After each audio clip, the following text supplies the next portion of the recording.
The Arabian Peninsula is a large peninsula that ranges from 1,200 miles north to south and 1,300 miles east to west. This land, referred to as the Middle East, has little fertile land and few oases. As a result, most of the land is covered with desert. The areas with fertile land and oases often become communities. One of these communities was a trade city called Mecca. Mecca was known as a major religious center in the Middle East, and during holy months people came from all over to worship at an ancient shrine in the city called the Kaaba. Over the years, people introduced the worship of many gods and spirits to Mecca. Around this time in 570 AD, a man named Muhammad was born in Mecca. Muhammad was raised by his grandfather and uncle and received very little schooling. At the age of 25, he became a trader for a businesswoman named Khadijah, who he later married. One night at the age of 40, after meditating in a cave, Muhammad heard the angel Gabriel in a voice calling to him. Later, after much thought, Muhammad came to believe that the Lord who spoke to him through the angel Gabriel was Allah. Muhammad began to teach that Allah was the one and only God and that all other gods must be abandoned. People who agreed to this basic principle of Islam were called Muslims.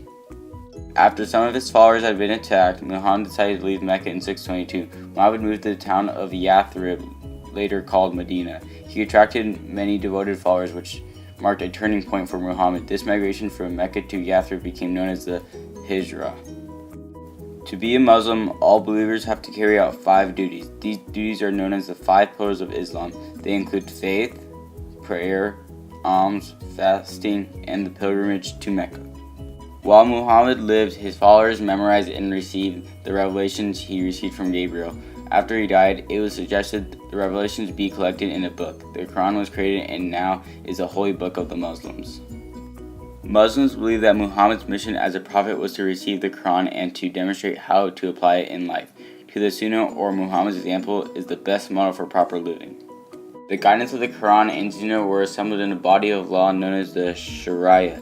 This system of law regulates family life, moral conduct, business, and community life of Muslims. Surprisingly, Islam is closely linked with Christianity and Judaism. A common difference, although, is that Muslims view Jesus as a prophet, not the Son of God. Muslims also believe that Muhammad was the final prophet. As like Christians and Jews, Muslims trace their ancestry to Abraham. Muslims even refer Christians and Jews as people of the book, because all 3 religions have a holy book with teachings similar to the Quran.